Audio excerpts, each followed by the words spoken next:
अस्सलाम वालेकुम वरहमतुल्लाहि वबरकातुह।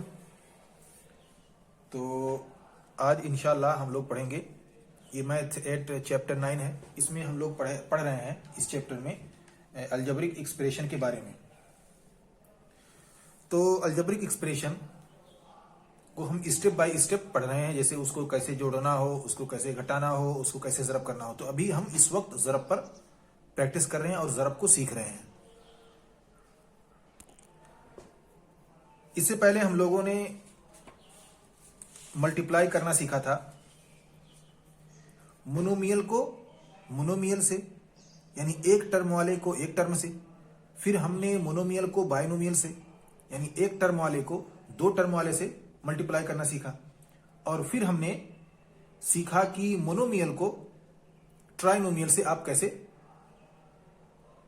ज़रब करें, यानी एक तरफ एक टर्म वाला एक्सप्रेशन है और दूसरी तरफ जो हम ज़रब कर रहे हैं उस तरफ एक टर्म वाला या दो टर्म वाला या तीन टर्म वाला, यानी एक तरफ मोनोमियल है और एक तरफ पॉलिनोमियल है।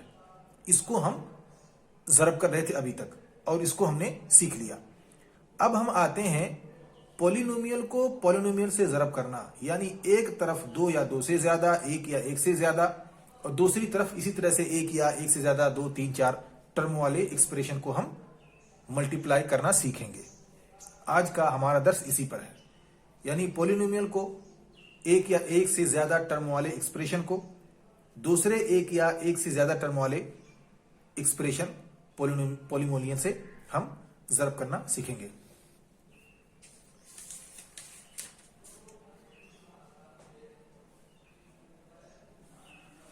तो बेसिकली हम जो करने जा रहे हैं वो है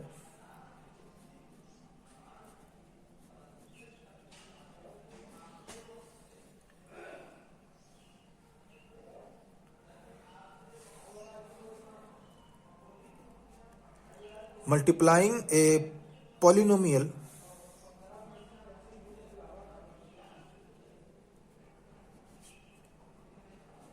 by a polynomial, यानी ये जो टर्म होगा वो मान लीजिए a प्लस बी स्क्वायर इस तरह से, और ये भी इसी जैसे एक से ज्यादा टर्म वाले एक्सप्रेशन होंगे। अब हम इसे आपस में ज़रब करेंगे। इससे पहले जो हम लोगों ने पढ़ा था वो ये पढ़ा था कि एक तरफ एक ही टर्म रहेगा, मान लीजिए वो ए बी है, ए बी स्क्वायर, फिर इधर कुछ भी है उसको हम मल्टीप्लाई कर रहे हैं। अब यहाँ दो भी हो सकता है, तीन भी हो सकता है, चार भी हो सकता है, इसी तरह से कोई भी अदद यहाँ पे एक से ज्यादा टर्म वाले एक्सप्रेशन हो सकते हैं। अब हम इधर भी ए बी प्लस थ्री मसलन उसको मल्टीप्लाई करेंगे 4 बी प्लस मसलन 9। इस तरह से जो एक्सप्रेशन होंगे हम उसको ज़रब करेंगे। यहाँ पे देखें ये पॉलिनोमियल है, ये भी पॉलिनोमियल है, इसमें एक से ज़्यादा टर्म है, इसमें भी एक से ज़्यादा टर्म है। तो पॉलिनोमियल बाई पॉलिनोमियल अब हम मल्टीप्लाई करना सीखेंगे। तो इसके लिए हम एग्जाम्पल लेते हैं, किताब ही में से आप भी इस एग्जाम्पल को देख सकते हैं। पेज नंबर है 146।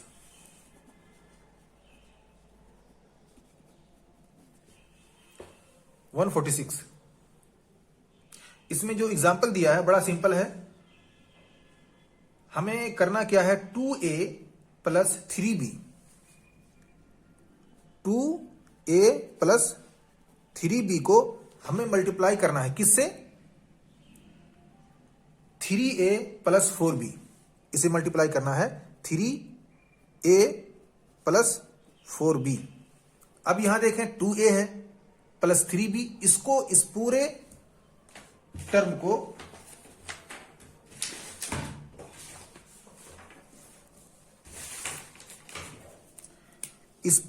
को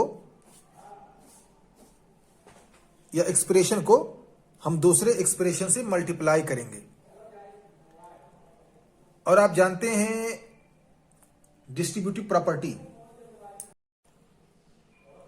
प्रॉपर्टी को आप लोग इससे पहले की क्लासेस में पढ़ चुके होंगे।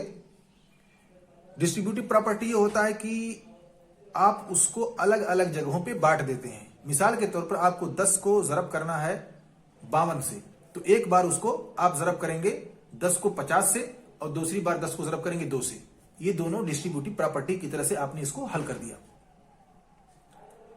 तो ऐसे ही यहां पर भी हम डिस्ट्रीब्यूटिव प्रॉपर्टी अपनाएंगे। गोया कि हम कर क्या रहे हैं, एक बार इससे इसको ज़रब कर रहे हैं इसको, फिर इससे भी इसी को ज़रब कर रहे हैं, ठीक है, और फिर इसको इससे ज़रब कर रहे हैं और इसको इससे ज़रब कर रहे हैं। यहां पे देखें, एक बार हमने इसको इससे ज़रब किया, फिर इसी को इससे ज़रब किया, फिर इसकी बारी आई, इसको इससे ज़रब किया और फिर इसको इससे ज़रब किया। अगर ऐसा लिखना हो तो हम कैसे लिखेंगे, फिर हम इसको नीचे उतारते हैं। हमारे पास है 2a plus 3b into 3a plus 4b। अब हम करेंगे क्या, इनको अलग अलग पार्ट में डिस्ट्रीब्यूट करेंगे।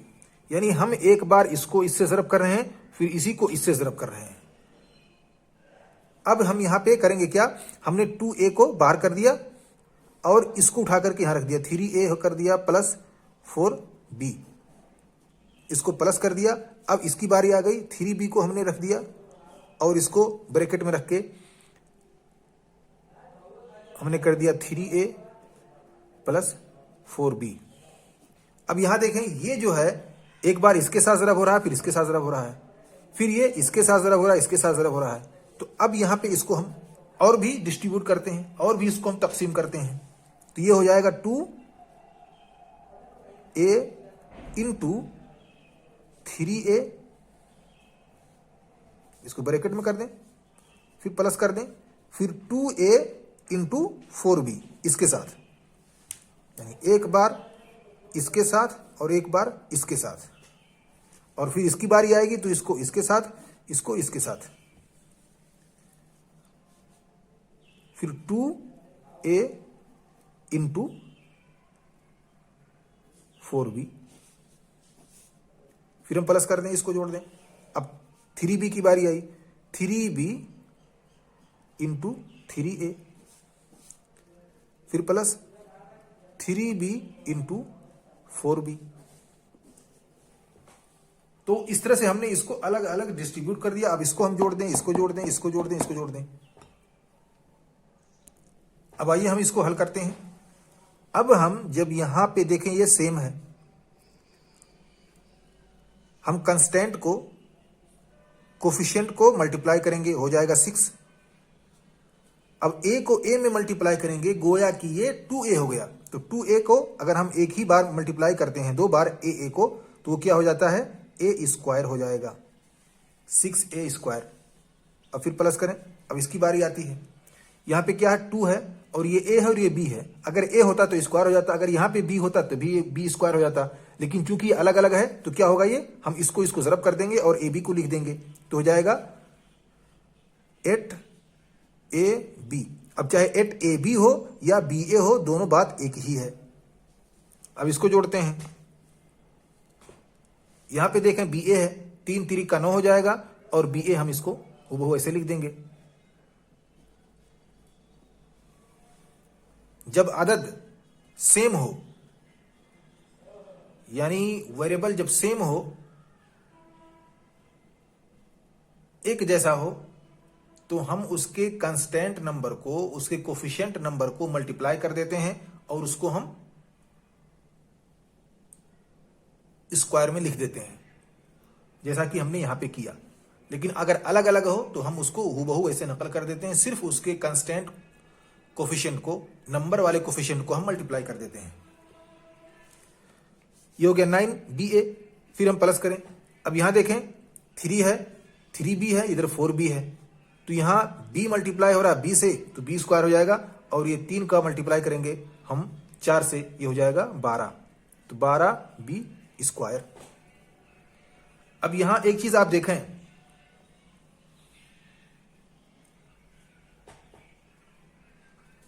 ये 6a स्क्वायर है, ये 12b स्क्वायर है, लेकिन यहां 8ab और 9BA या AB दोनों बात एक ही है। तो यहां पे क्या बनेगा, ये इन सबको हम एक साथ जोड़ सकते हैं। अगर ये मल्टीप्लाई होता तो फिर ये AB स्क्वायर दोनों बन जाता, AB स्क्वायर हो जाता, BB स्क्वायर, लेकिन यहां पे हम जोड़ रहे हैं। तो जोड़ने में हम एक जैसे अदद को हूबहू उसको उसका जो नंबर होता है उसको जोड़ देते हैं और जो उसका वेरिएबल होता है उसको हूबहू ऐसे ही नकल कर देते हैं। तो यहां पे 8AB है और यहां पे 9AB है। तो 8 और 9 को हम जोड़ देंगे, कितना बन जाएगा 17AB या BA दोनों बात एक है। और फिर हम इसको जोड़ देंगे 12B स्क्वायर। अगर आप इसको एक साथ करना चाहते हैं, स्क्वायर स्क्वायर को एक तरफ करना चाहते हैं और इसको आप छोटे बड़े के आर्डर में लिखना चाहते हैं तो आप इस तरह से भी लिख सकते हैं 12B square plus 6A square और प्लस 17AB या BA। तो हमारा इस तरह से ये आंसर निकल करके आया। तो जब हम पॉलिनोमियल को पॉलिनोमियल से मल्टीप्लाई कर रहे होते हैं तो उसमें हमें एक चीज का ध्यान देना है कि वो लाइक टर्म है या अनलाइक टर्म है। अगर जो लाइक टर्म है यानी एक जैसे हैं तो हम उनको कंबाइन कर देंगे, उनको एक साथ जोड़ देंगे, और जो अनलाइक टर्म होगा उसको हूबहू ऐसे ही उतार देंगे। आइए एक और एग्जांपल लेते हैं। एग्जांपल 8, इसमें हमें मल्टीप्लाई करना है x minus 4 into 2x plus 3। इन दोनों को आपस में मल्टीप्लाई करना है और दोनों पॉलिनोमियल हैं क्योंकि दोनों में एक से ज्यादा टर्म का इस्तेमाल हुआ है। ठीक है, अब इसको भी हम इसी तर्ज पर हल करेंगे। एक बार a को इसके साथ मल्टीप्लाई करेंगे x को, और फिर x को इस बार इसके साथ मल्टीप्लाई करेंगे। ऐसे ही -4 को एक बार इसके साथ मल्टीप्लाई करेंगे, फिर इसी -4 को एक बार -3 के साथ मल्टीप्लाई करेंगे। ठीक है, तो चलिए इसको भी करते हैं। उसी तर्ज पर इसको भी हल करेंगे। हम इसको डिस्ट्रीब्यूट करेंगे, उसको हम एक्सपेंड करेंगे और मुनकसिम अंदाज में हम इसको लिखेंगे। तो अब यहां पे हम x को बाहर ले आते हैं। ये जो x को बाहर ले आए और इस x को एक बार इसके साथ मल्टीप्लाई किया, एक बार इसके साथ मल्टीप्लाई किया। तो ऐसा करने के लिए हम कर देते हैं ब्रैकेट 2x माइनस 3। इसको हम प्लस कर देंगे क्योंकि हमें उसे जोड़ना है, टोटल बताना है ज़रब करके आपस में। फिर हम लिखेंगे इधर माइनस रहेगा क्योंकि ये माइनस में है तो ये भी माइनस में है, और माइनस प्लस माइनस हो जाता है तो ये माइनस में हुआ। और फिर हम ब्रैकेट ये लिखे -4, ये ब्रैकेट में 2x माइनस 3। ये माइनस नहीं यार, प्लस है। ये जैसे यहां प्लस है तो प्लस ये। ठीक है, अब देखा आपने कि हमने x को एक बार 2x से मल्टीप्लाई किया, फिर +3 से। ऐसे ही हमने -4 को 2x से मल्टीप्लाई किया, फिर +3 से। अब हम इसको अलग अलग लिखते हैं, यानी एक टुकड़ा इसका बनेगा, फिर इसका बनेगा, फिर एक टुकड़ा इसका बनेगा, इसका बनेगा, यानी 4 खंड इसके बनेंगे, 4 अक़साम, क्योंकि हम इसे मुनक़सिम कर रहे हैं, हम इसे तक़सीम कर रहे हैं, डिस्ट्रीब्यूट कर रहे हैं। तो चलिए इसको लिखते हैं। x इंटू 2x एक हो गया, फिर हम जोड़ेंगे, फिर इस x को इसके साथ लाते हैं, ये बनेगा x इंटू 3। अब यहां पे हम इसको जोड़ना है हमें, लेकिन ये पहले से माइनस में है तो माइनस और प्लस माइनस हो जाता है, तो ये हो जाएगा -4 इंटू 2x,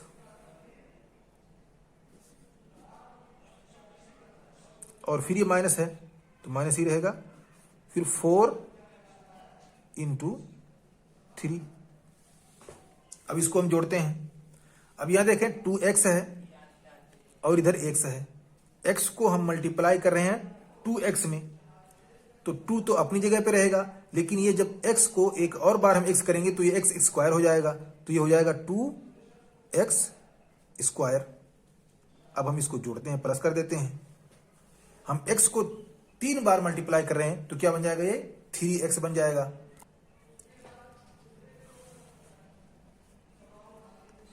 अब यह माइनस है।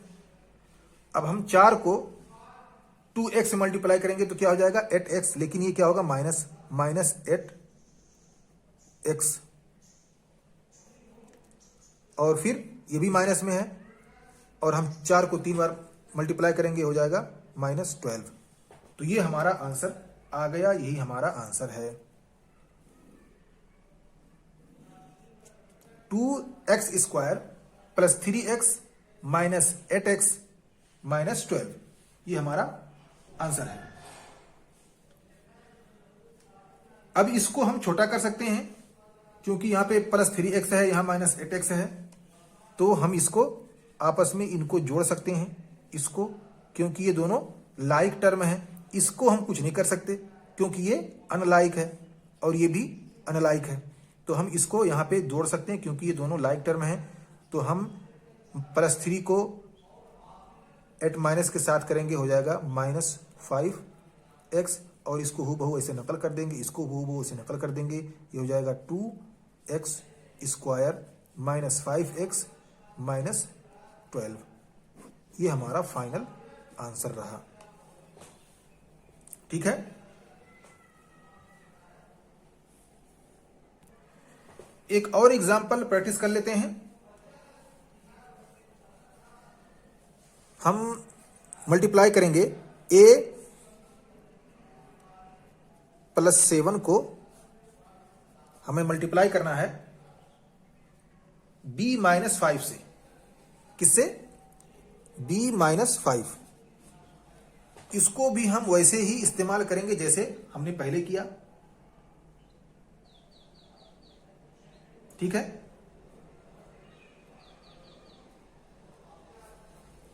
यानी a को एक बार इससे, फिर इसी a को एक बार इससे, फिर b 7 की बारी आएगी, 7 को एक बार इससे, फिर इसी 7 को एक बार इससे।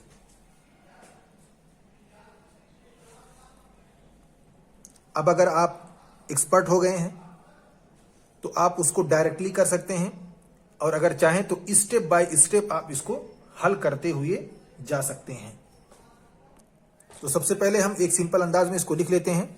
ये a हो गया, इसे मल्टीप्लाई करना है b माइनस 5 के साथ, हमें प्लस कर देना है। फिर 7 की बारी आती है, 7 इंटू b माइनस 5। अब a को एक बार हम b से मल्टीप्लाई करेंगे, फिर इसी a को -5 से, फिर 7 की बारी आएगी, 7 को b से, और फिर 7 को 5 से।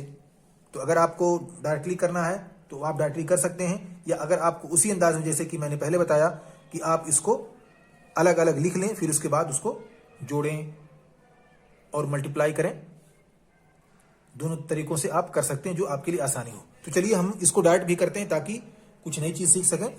हम इसको मल्टीप्लाई करते हैं a के साथ, a को b से मल्टीप्लाई करते हैं, क्या हो जाएगा, ये a b हो जाएगा। ठीक है। फिर इसको जोड़ते हैं, फिर हमने a को मल्टीप्लाई किया -5 के साथ, तो अब जब -5 के साथ मल्टीप्लाई करेंगे तो चूंकि ये माइनस में है तो ये क्या बन जाएगा, -5a बन जाएगा।